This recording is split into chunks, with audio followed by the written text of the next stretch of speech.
Monsieur le commandant, vous êtes convoqué à la série ce matin. Est-ce que vous savez pourquoi, quelles sont les raisons et quel est votre sentiment ce matin en allant à la gendarmerie? Voilà, je suis convoqué ce matin au service des recherches et d'investigation de la gendarmerie. Au fait, je ne connais pas les raisons.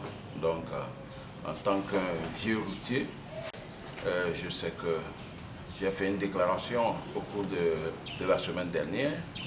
Donc, je me dis que peut-être c'est à cause de cela qu'on me demande.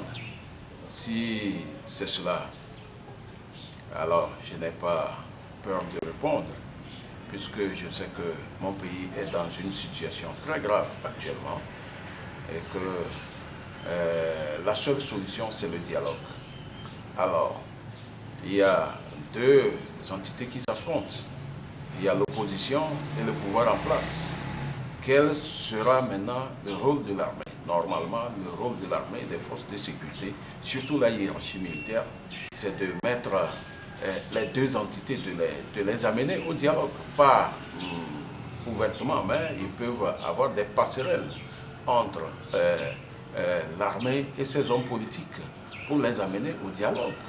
Et je me suis référé de la situation de 1966 où l'actuel président, son père, était à la tête d'une délégation d'officiers qui sont allés dire au président Gruniski que sa démission était la solution.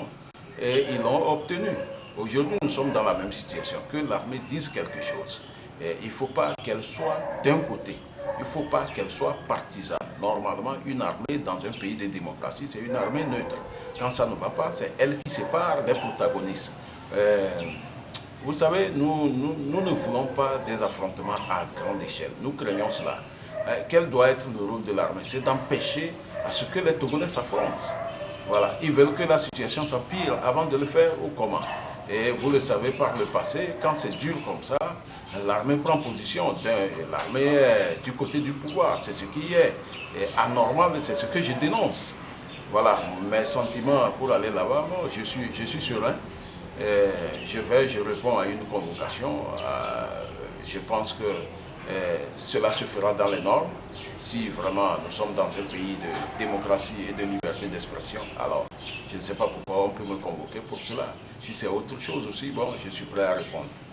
Merci. Vous n'avez pas peur d'être arrêté, déposé ce matin, et comme ça se fait le travail habituel, la gendarmerie, la justice, à qui vous êtes déposé? Non, vous savez, du moment où on est engagé sur un terrain politique dans un pays dans un pays comme le Togo, dans un pays où la dictature sévit encore, bon, on peut s'attendre à tout.